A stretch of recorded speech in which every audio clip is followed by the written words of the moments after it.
নমস্কার বন্ধুরা, কাছের বন্ধু ইউটিউব চ্যানেলে আপনাদের সবাইকে স্বাগত। আজকে আবারও একটি রান্নার রেসিপি নিয়ে আপনাদের সামনে চলে এসেছি। তো আজকে আমি বানাবো হচ্ছে নিরামিষ আলুর দম।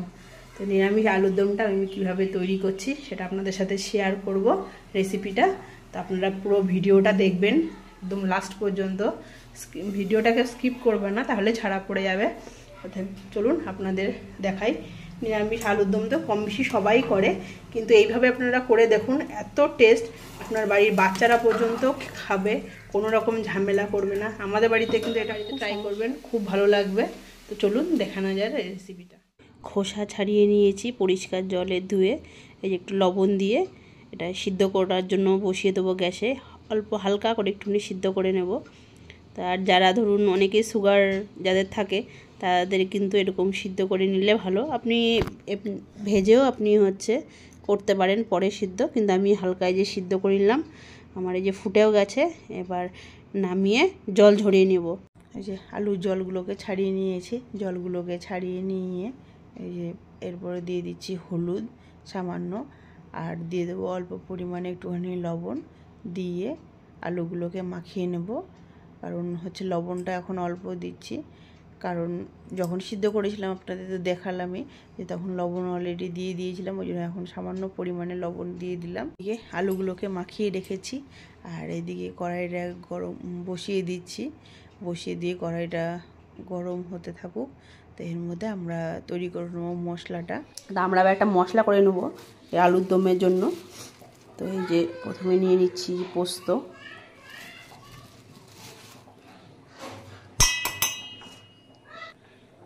আর নিয়ে নিচ্ছি এই যে কটা কাজু বাদাম,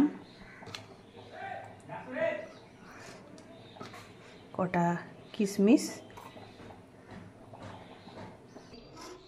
আর দিয়ে দিচ্ছি এতটা চাল মগজ। তো এগুলোকে প্রথমে একটুখানি আবার একটু পেস্ট করে ঘুরিয়ে নেব, তারপর বাদবাকি মশলাগুলো দেব।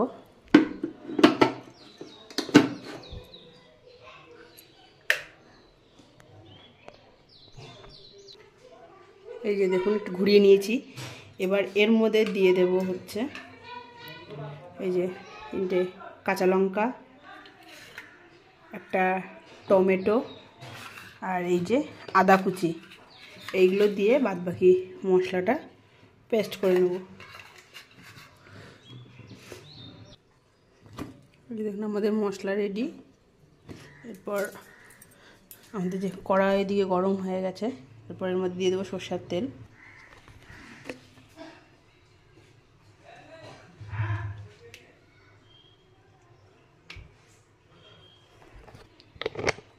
কড়াই তেল গরম হয়ে গেছে, এবার আলুগুলোকে ভেজে নেব।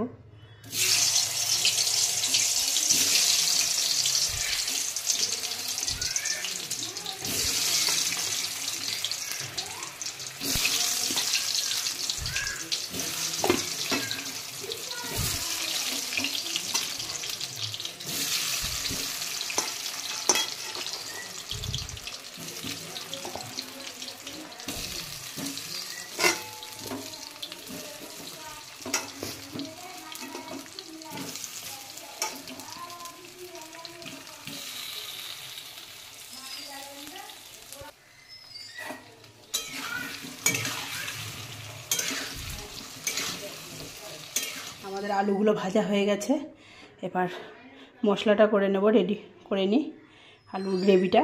এই যে তার জন্য দিয়ে দিচ্ছি গোটা জিরে ফোড়ন, আর দিয়ে দিচ্ছি তেজপাতা,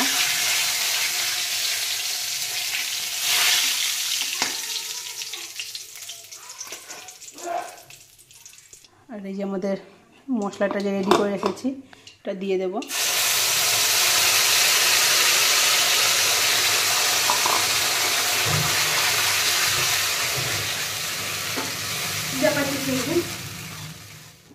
এবার দিয়ে দেবো ধনের গুঁড়ো 1 চামচ, আর এদিকে দিলাম জিরের 1 চামচের মতন। খুব বেশি মশলা দেবো না। এদিকে লাল কাশ্মীরি লঙ্কার গুঁড়ো, এদিকে হলুদ দিয়ে এগুলোকে একবারে আবার মিক্সড করে নাড়াচাড়া করে নেব। সামান্য পরিমাণেই মশলা দিচ্ছি, খুব বেশি মশলা দেব না। দিয়ে দিচ্ছি মিক্সির এই বাটি ধোয়ার জলটা, ওর মধ্যে দিয়ে দিচ্ছি, মধ্যে সামান্য অল্প অল্প মশলাও আছে, আর একটু ওর মধ্যে জল মিক্সড করে দিলাম, দিয়ে এবার মশলাটা আরেকবার ভালো করে কষিয়ে নেব। মশলা যত বেশিক্ষণ ভালো করে কষানো যাবে তত বেশি কিন্তু রান্নার টেস্ট হবে। এরপর এর মধ্যে দিয়ে দিচ্ছি একটুখানি সামান্য লবণ। আগে যেহেতু লবণ ভাজার সময় দেওয়া হয়েছিল আর সিদ্ধর সময় দেওয়া হয়েছিল, ওই জন্য এখন একটুখানি মশলাটার মধ্যে সামান্য পরিমাণ দিলাম। এদিকে কিন্তু আমার মশলা যে কষাচ্ছি, আমার দেখুন তেল বের হতে শুরু করেছে, তেল ছাড়ছে। মশলাগুলোর মধ্যে ভেজে রাখা আলুগুলোকে দিয়ে দিলাম। আলুগুলোকে দিয়ে এবার ভালো করে কষিয়ে নেব আর একবার করে।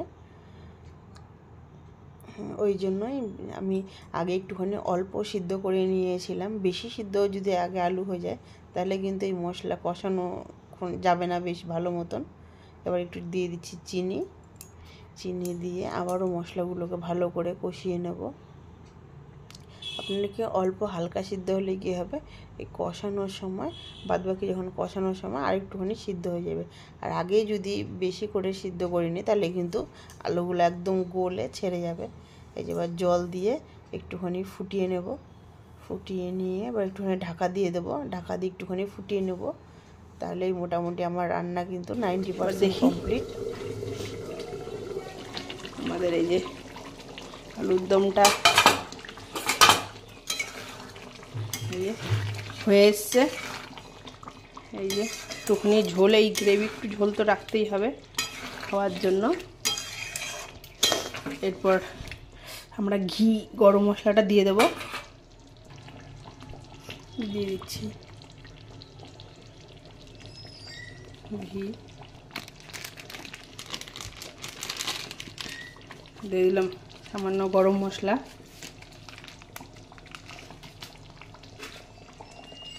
তো আজকের আমার নিরামিষ যে আলুর দম রেসিপিটা এটা কমপ্লিট।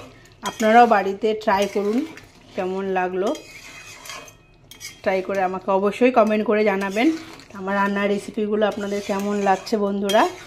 আর আরও ভালো ভালো ভিডিও পেতে, পরবর্তী নেক্সট ভিডিও পেতে আমার চ্যানেলটা অবশ্যই সাবস্ক্রাইব করবেন, আর পাশে থাকা বেল আইকনটাতে